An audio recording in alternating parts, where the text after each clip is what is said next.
Revisão da vida toda, está chegando a hora do julgamento e o frio na barriga começa a aparecer os aposentados cada vez mais aflitos.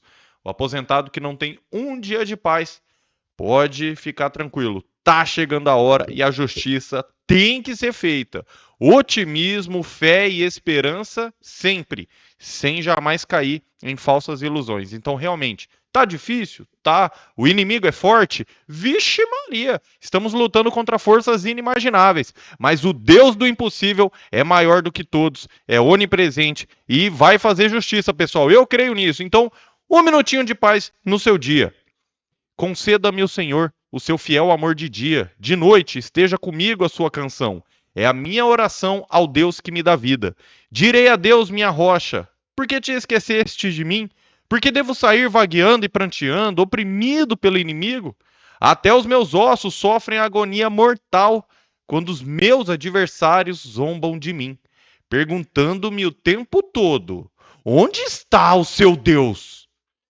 Por que você está assim tão triste, ó minha alma? Por que está assim tão perturbada dentro de mim? Ponha a sua esperança em Deus, pois ainda o louvarei. Ele é o meu Salvador e o meu Deus. Comente amém para essa palavra dos Salmos 42.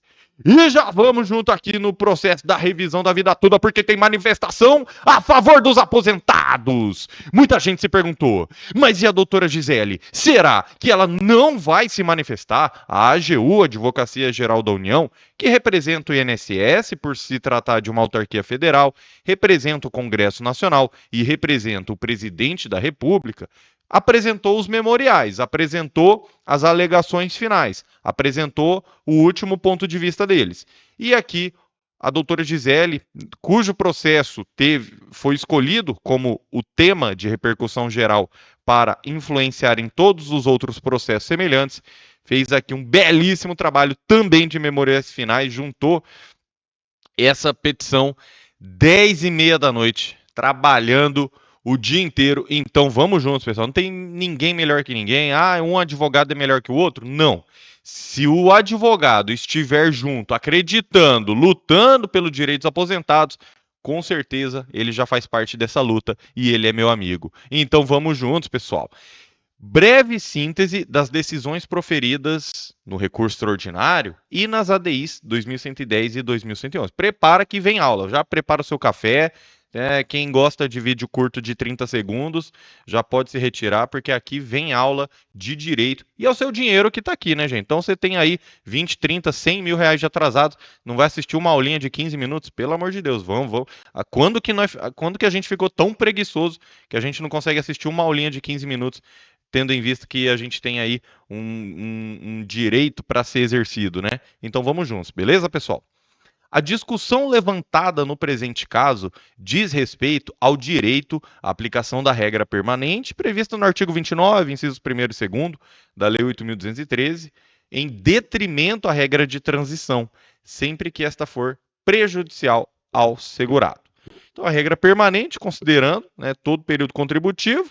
Inciso 1º e 2º, a diferença é com ou sem fator previdenciário, que não está em discussão na revisão da vida toda. O fator previdenciário foi uma discussão das ADIs, né? E a regra de transição, vocês sabem que ela tem que vir para ajudar o aposentado. E quando ela não ajuda, então o aposentado fala o seguinte: ó, então eu não quero essa regra, eu quero ser tratado como os demais, eu quero a regra geral.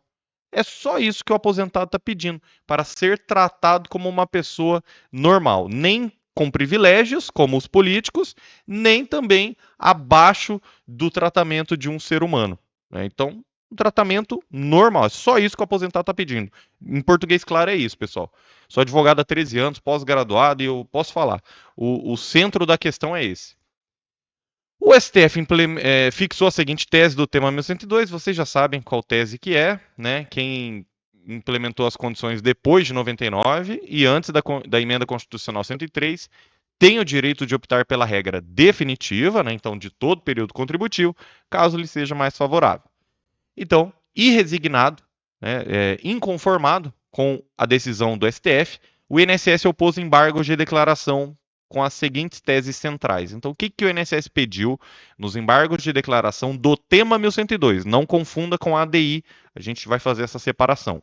Primeiro, o INSS pediu a anulação do acórdão proferido pelo STJ, sob a arguição de não observância da cláusula de reserva de plenário. O que era essa discussão, pessoal? É aquela discussão que, quando você vai declarar a inconstitucionalidade de um trecho de artigo ou de uma lei, isso precisa ser feito pela Corte Especial do STJ ou pelo plenário do STF. Como a revisão da vida toda foi julgada pela primeira sessão do STJ, né, então o INSS entendeu que haveria, né, essa arguição de nulidade e cláusula de reserva de plenário. É um nome difícil, só para falar que, se fosse para declarar inconstitucionalidade, teria que ser, né, por todos os ministros do STJ ou no plenário físico ou no plenário dos 11 ministros do STF. O que acontece aqui? Não houve declaração de inconstitucionalidade. Inclusive, o INSS ele já tentou emplacar essa tese lá no STJ, ele opôs embargos de declaração, ele já jogou aqueles números falaciosos lá nos embargos de declaração no STJ. Então, assim, não pensem vocês que os ministros do STJ não sabiam o que estavam fazendo, né, pessoal? Pelo amor de Deus. O pessoal ou é juiz de carreira concursado, ou são grandes advogados que entraram, membros do Ministério Público. Então, assim, pelo amor de Deus, achar que os ministros do STJ não sabiam o que estavam fazendo, aí. Só que esse pedido de anulação de acordo, ele está bem enfraquecido, para não dizer acabado já. Então, fica tranquilo quanto a isso. Aí, o INSS, pasmem, nos embargos de declaração, o INSS pediu para o STF se manifestar sobre a prescrição em decadência. Isso prova que até então, pega o raciocínio. Se o INSS pediu nos embargos de declaração do tema 1102, já depois da decisão de mérito, depois de tudo julgado, depois de tudo discutido, aí que o INSS foi pedir para o STF se manifestar sobre prescrição e decadência, isso quer dizer que essas questões não estavam decididas. A única vez que o STF se manifestou sobre a decadência na revisão da vida toda foi um dispositivo, um parágrafo, na verdade, de uma decisão do ministro Alexandre de Moraes, dizendo que caberia à instância de origem se manifestar sobre esses institutos. Então, pode ver que até agora essa questão de decadência não ficou clara. E não sou eu que estou falando. Pessoal, se o INSS está pedindo no último recurso dele, depois da decisão proferida, o INSS entrou com embargo e ainda está pedindo para se manifestar sobre decadência, é porque a decadência realmente não ficou clara até o momento. Embora a gente saiba do artigo 103 da Lei 8.213, tem lá o prazo de 10 anos, mas a revisão de fato mesmo tem vários elementos que você pode entrar mesmo depois de ter se aposentado há mais de 10 anos. Então, se você quiser uma análise completa, entrar com outras revisões de aposentadoria, a maioria dos aposentados já estão nos contratando porque não vão deixar esse escândalo do INSS passar em branco. Então, o aposentado está sendo passado para trás no desconto indevido, empréstimo consignado, um monte de coisa. E nas revisões, pessoal, não tem só revisão da vida toda, hein? Combinado assim? Vou abrir mais 8 vagas, já tinha esgotado, vou abrir mais 8 vagas com condição especial e para atendimento, porque a gente não quer atender 1 milhão de pessoas, a gente quer atender com qualidade. Então, vou deixar mais 8 vagas para análise completa de aposentadoria. A gente faz o parecer jurídico, deixa os cálculos complexos com a gente, mais de 15 até 20 revisões de aposentadoria, que não precisa esperar o STF. Precisa entrar com processo, sim. E a gente vai cuidar até o final, se você quiser. Ou procura o advogado de sua confiança, que vai dar tudo certo na sua vida.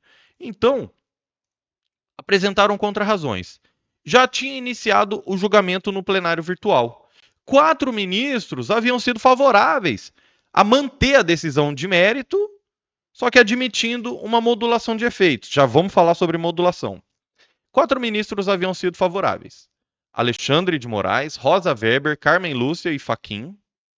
Rosa Weber se aposentou, mas antecipou seu voto e a revisão da vida toda já começa 1-0 para os aposentados, porque o voto da Rosa Weber tem que ser mantido.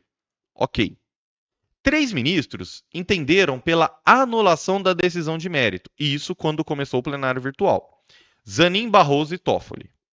Pode ver que o Barroso está sempre no meio ali, né, de tentar derrubar a revisão da vida toda. Isso depois da decisão do mérito de 2022, pessoal.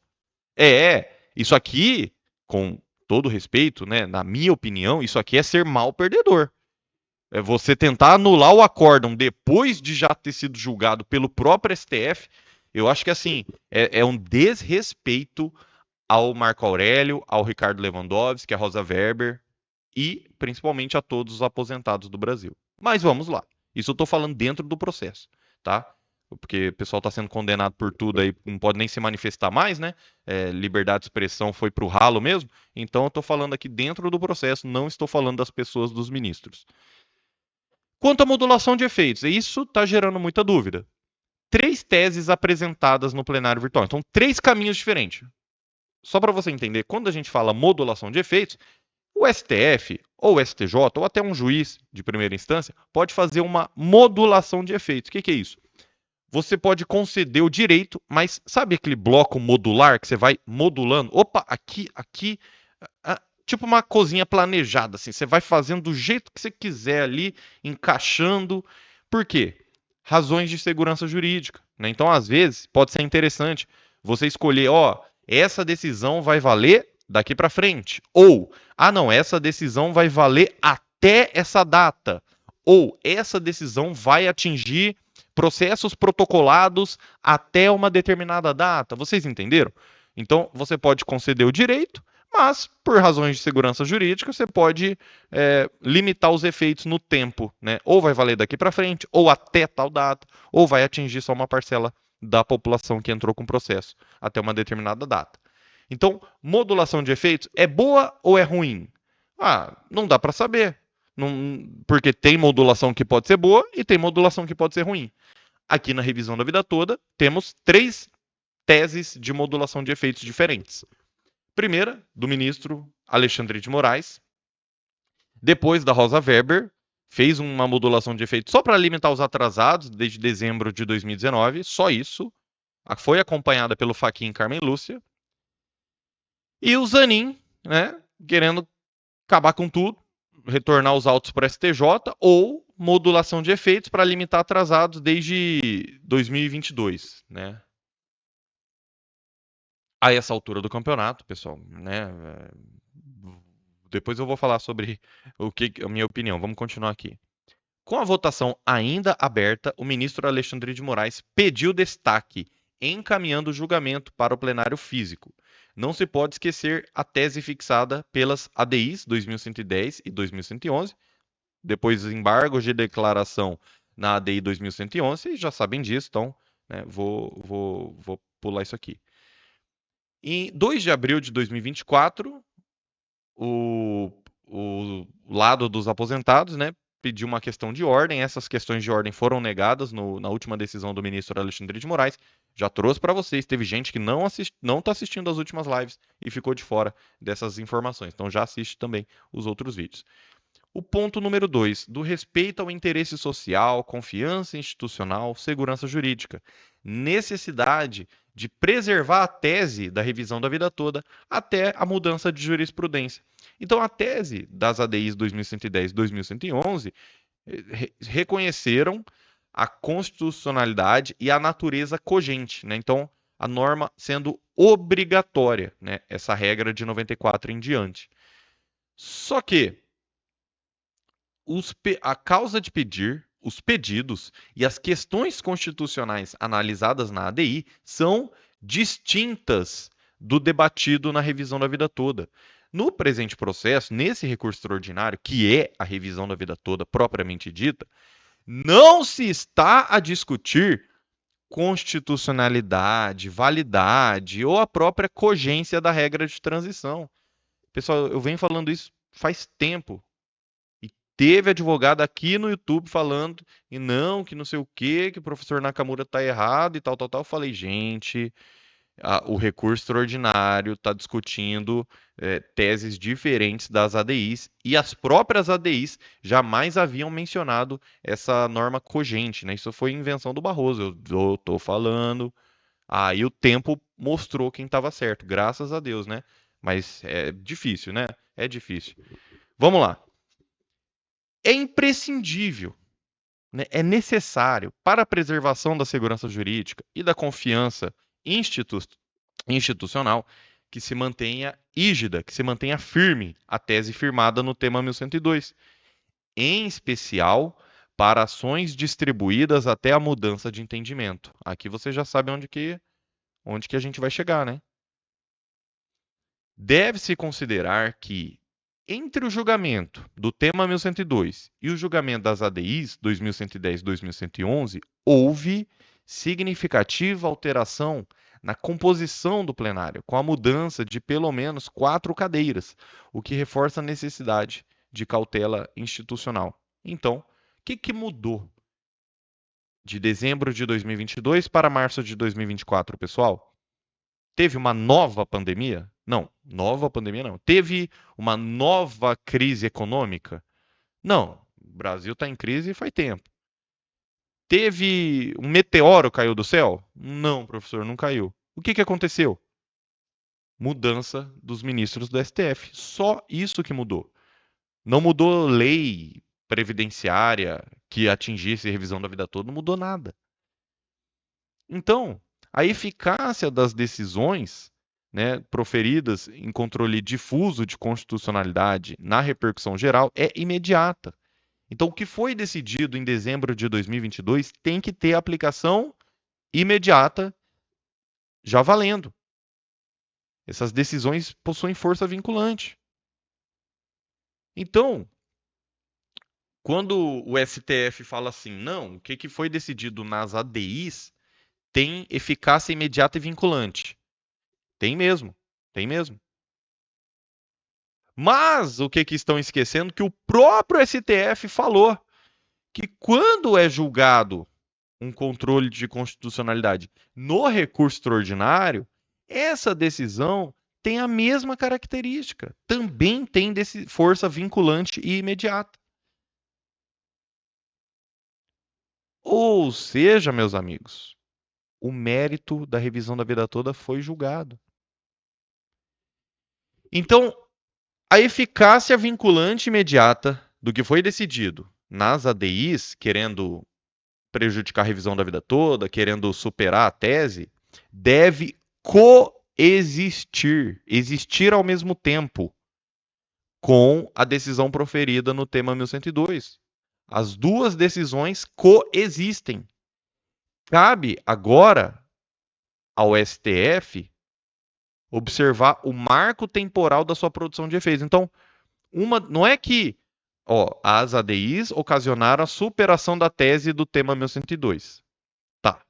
Só que essas decisões estão coexistindo ao mesmo tempo. Então, se uma superou a outra, o que a gente tem aí? O famoso overruling, que você já deve ter visto, você não tem obrigação de saber isso. Mas assim, tá bom, você quer falar em superação da tese? Então você está automaticamente falando em alteração de jurisprudência, em mudança de entendimento. Ops, mudei de ideia. Claro, o motivo a gente sabe, interferência política e mudança dos ministros. A gente sabe disso. Só que, juridicamente falando, então, a gente teve uma mudança jurisprudencial. E para você que está assistindo nossas aulas, mudança jurisprudencial é um dos fundamentos da modulação de efeitos. Muito bem. Então, eu posso fazer modulação de efeitos ao meu bel prazer? Ah, eu quero modular aqui. Briguei com a esposa, eu quero modular efeitos. Não, não. Você tem que ter um porquê. Você tem que ter razões de segurança jurídica ou uma mudança jurisprudencial, uma mudança de entendimento, que é o caso aqui da revisão da vida toda. Então, para que a autoridade, né, na repercussão geral seja preservada, tem que reconhecer a sua aplicação obrigatória a todas as relações jurídicas constituídas ou em curso, até a data das ADIs, em 21 de março. Por quê, pessoal? Isso aqui é necessário para preservar a confiança legítima e segurança jurídica, que são pilares do Estado democrático de direito. A gente aprende isso no primeiro semestre de direito. É certo que a alteração da jurisprudência é um fenômeno juridicamente possível, embora deva ocorrer, em regra, a partir de fatos novos ou relevantes mudanças no cenário jurídico, econômico e social, e não meramente em razão da alteração na composição do colegiado, como ocorreu notoriamente no presente caso. Então, esse parágrafo aqui mostra aquilo que eu expliquei, né? Mudou alguma coisa na lei, na economia, uma nova pandemia, alguma coisa? Não. O que mudou? Os ministros, né? A composição dos ministros. A solução anteriormente adotada resultou com um julgamento proferido com base na convicção jurídica de ministros que hoje se encontram aposentados. Só que esses ministros estão aposentados hoje em 2025.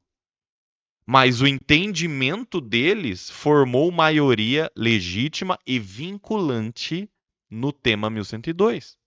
Com o devido respeito à nova composição desta Egrégia Corte, né? Então, com todo respeito aí aos novos ministros do STF, é necessário reconhecer que a revisão de entendimento, como disse o André Mendonça, né? Senão a gente vai fazer a revisão da revisão, né? A gente vai rever a revisão, e não pode. Então, a principal motivação dessa mudança de entendimento é a mudança na formação do plenário, e não na superveniência de fatos novos ou fundamentos jurídicos inovadores. Ainda assim, então, nem essa decisão das ADIs teria que ser derrubada, para falar bem a verdade. Só na parte da revisão da vida toda. Na parte de fator previdenciário, salário maternidade e salário família, está transitado em julgado, tudo bem. Salário maternidade foi até bom para as mamães. Só precisa de uma contribuição para receber salário maternidade. Mais de R$ 5.000. Não precisa nem de advogado para salário maternidade.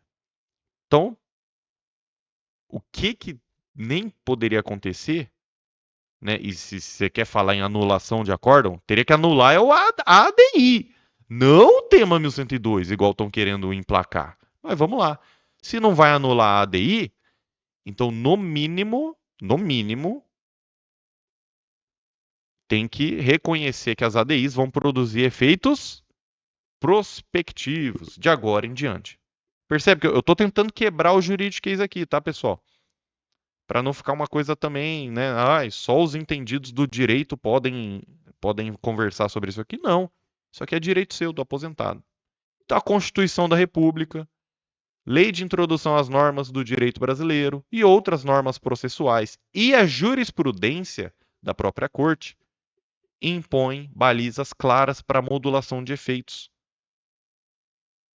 Ou seja, meus amigos, a modulação de efeitos tem base na Constituição, nas leis e na jurisprudência do próprio STF.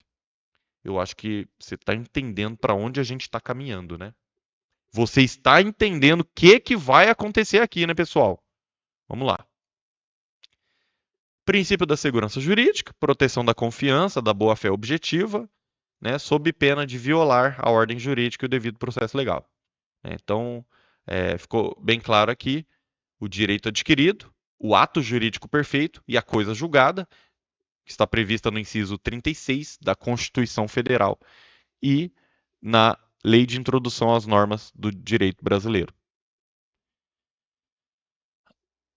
Muito bem. Se a gente tem, então,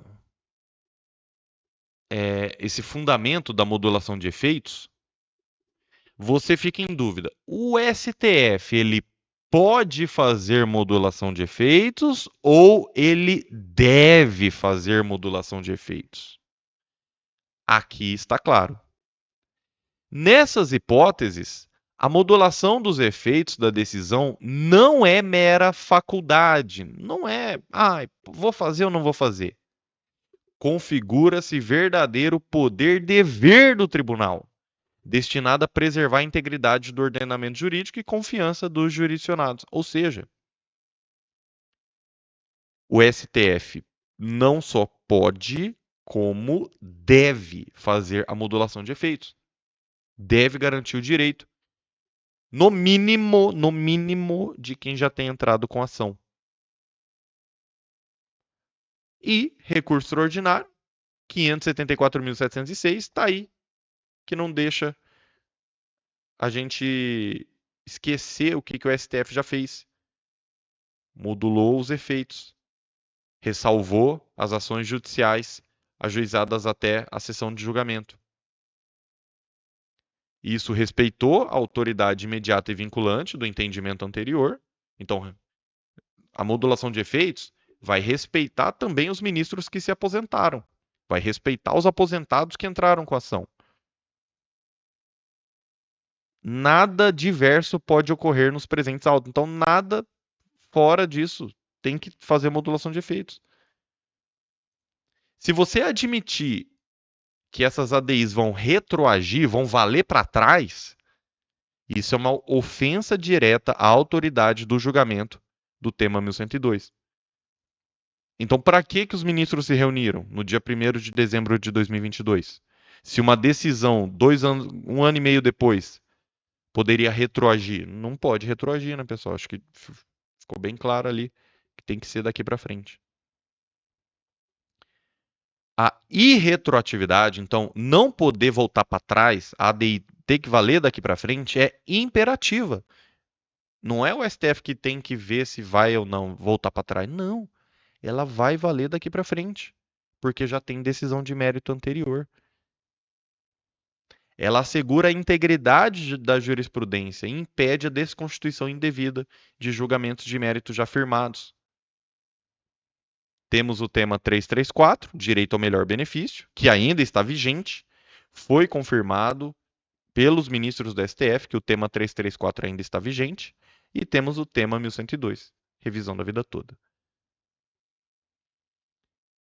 A primeira sessão do STJ, no tema 999, né, já tinha evidenciado esse entendimento. Eles já haviam enfrentado essa questão, então não pensem que, ai, nossa, mas será que os ministros da STJ não viram isso? Viram. Tanto é que viram e mesmo assim julgaram de forma unânime a favor dos aposentados. Eu tenho um irmão concursado há 30 anos no STJ. Já foi chefe de gabinete, né, já foi assessor de ministro. E ele estava me falando dessa questão. Então, realmente, pessoal, não tem para onde correr. E olha só que frase legal. Não podem ser os segurados do INSS que buscaram o Poder Judiciário, confiando nos pronunciamentos firmados pelos tribunais superiores, penalizados por uma eventual mudança jurisprudencial. Então não pode ser você que entrou com processo penalizado. Não, você buscou seus direitos. E você não buscou seus direitos para fazer algazarra, para causar. Não, você buscou seus direitos pautado no tema 999 do STJ, no tema 334 do STF e tema 1102. Você entrou para receber, você não entrou para causar. Quais são os pedidos? O que o STF vai ter que analisar e não vai ter como fugir de analisar isso? Primeiro, sejam acolhidos os requerimentos formulados nas contrarrazões apresentadas para que os embargos de declaração, nesse caso aqui são do INSS, não sejam nem conhecidos, né? nem vai analisar o mérito desses embargos do INSS. Se for analisar o mérito, que sejam rejeitados. Pediu também para que sejam apreciadas as questões de ordem de 2 de abril de 2024. Pediu também para que seja declarada a eficácia imediata dos julgamentos de mérito na repercussão geral na Corte, nos termos da jurisprudência consolidada da própria Corte. Ou seja, para falar, ó, tema 1102 tem eficácia imediata, está valendo e o aposentado precisa do reajuste imediato. Essa é sempre a minha principal bandeira.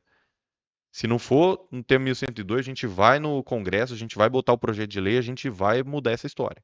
Fica tranquilo. Mas tem que ser agora, porque o STF tem uma belíssima chance para permitir isso. Pediram também a inaptidão dos embargos de declaração para reabertura de mérito, conforme jurisprudência da própria Corte. O que é isso? Pessoal, os embargos de declaração servem para 4 hipóteses bem definidas na lei. Quais são? Corrigir erro material, suprir obscuridade, omissão ou contradição. Então, erro material, um erro de digitação ou um erro claro ali, né, um termo utilizado de forma incorreta. Obscuridade, algo não ficou muito claro. Omissão, um pedido foi feito e deixou de ser analisado pelo tribunal. E contradição, o tribunal fundamenta uma coisa e decide outra. Então, embargos de declaração servem para isso. Não servem para agora querer falar que a revisão da vida toda está errada. Não, serve só para alguns pontos, como por exemplo, o INSS falou que o STF foi obscuro ou foi omisso quanto à decadência, ainda não se manifestou. Modulação de efeitos. Tá, sobre pontos específicos, não sobre o mérito da revisão da vida toda, que já foi declarada a vitória para os aposentados, tá? O outro pedido, a existência de julgamento de mérito na repercussão geral, com eficácia imediata e efeito sobre todas as ações propostas até a data da superação do precedente. Então, primeiro pediu a eficácia imediata do tema 1102 para todo mundo. Depois, né, caso seja entendida a eficácia do julgamento das ADIs, então, né, primeiro pediu para todo mundo, ou pelo menos para quem entrou com a ação. Perceba que esse é o mínimo. Pediram também a irretroatividade, né, para não retroagir, para não voltar para trás, as ADIs 2110 e 2111, resguardado direitos já pleiteados no tema 1102, preservando o interesse social e segurança jurídica. E o pedido final, se tudo der errado e bate na madeira aqui, entendendo pela impossibilidade da preservação da jurisprudência consolidada até o julgamento das ADIs, que sejam declarados irrepetíveis os valores recebidos de boa-fé, afastada a condenação de custas processuais e honorários sucumbenciais, que é aquele honorário que você pagaria para o advogado do INSS. Esse pedido é como se fosse aquele pedido, só se tudo der errado, e bate na madeira aqui, aí faz esse pedido, mas isso o STF já fez a modulação de efeitos para resguardar isso aqui. Então perceba que a gente está partindo do mínimo, lutando até o máximo. O mínimo sendo garantir o direito de quem já entrou com a ação. E lutando pelo máximo, né, para garantir o direito para todo mundo. Assinou a petição, doutora Gisele Kravitchin, Noa Piatan e a Marcela Moreira. Então, eu vejo aqui nesses memoriais finais, né, como as alegações finais, como se fosse, que os aposentados, assim, mesmo que tenha termos jurídicos aqui, pessoal, eu acho que ficou bem claro que as decisões das ADIs não podem voltar para trás. Vou falar um português claro, tá, pessoal? Estou falando aqui com aposentados, não estou falando com meus alunos advogados. Então, as decisões das ADIs não podem voltar para trás, ou seja, só podem valer dali para frente. Quem entrou com a ação tem que ter o direito resguardado. Modulação de efeitos. Me parece, né, que talvez a tese da Rosa Weber seja ali um equilíbrio. Ela limita os atrasados só de 2019 em diante, mas mesmo assim, pessoal, eu sei que não é justo, não estou defendendo isso. Para mim tem que pagar todos os atrasados. Mas perceba comigo, demorou tanto a revisão da vida toda, demorou tanto, que você pagar os atrasados de 2019 até 2025 são mais de 5 anos, quase 6 anos de atrasados. Eu sei, quem entrou com a ação em 2020, por exemplo, teria direito aos atrasados 5 anos antes de 2020 e todas as parcelas que se venceram. Teria aí quase 10 anos de atrasados. Eu entendo isso, eu entendo. Mas eu acho que aí a modulação de efeitos da Rosa Weber, cujo voto já está computado, parece um meio de campo, parece um meio termo. Se o CNJ já revelou que o valor da causa são de 10 bilhões, você paga os atrasados desde 2019, então já vai dar aí 5 anos aí de reajuste. Vamos supor que você tenha R$ 1.000. Sua aposentadoria hoje é 2.000 e vai subir para 3.000. Só um exemplo, só um exemplo. Você tem R$ 1.000 vezes 13, porque tem 13º, vai ter o quê? R$ 13.000 por ano. Se for dezembro de 2019, a gente vai ter dezembro de 2020, dezembro de 2021, dezembro de 2022, dezembro de 2023, dezembro de 2024. 5 anos e meio. Estamos em junho de 2025. Então, 5 anos e meio. Então, vezes 5,5. Isso sem atualizar, sem corrigir. Já daria 71 mil de atrasados se você tiver R$ 1.000 de reajuste na sua aposentadoria. Vai ter gente que vai ter mais, vai ter gente que vai ter menos, mas você entende que poderia ser um meio termo ali para os atrasados? Eu defendo que tem que pagar tudo para todo mundo. Claro que defendo, pessoal. Mas vocês estão vendo o que está acontecendo. Se a gente, né, não tiver um representante lá no Congresso Nacional e muita gente está pedindo para eu me candidatar, está falando que eu já estou até eleito pelos aposentados, o pessoal precisa de 70 mil votos, é muito voto. E partido nenhum vai me dar dinheiro para a campanha eleitoral. Então a minha luta continua no direito aqui no tema 1102. Eu consigo ajudar muitos aposentados sendo advogado.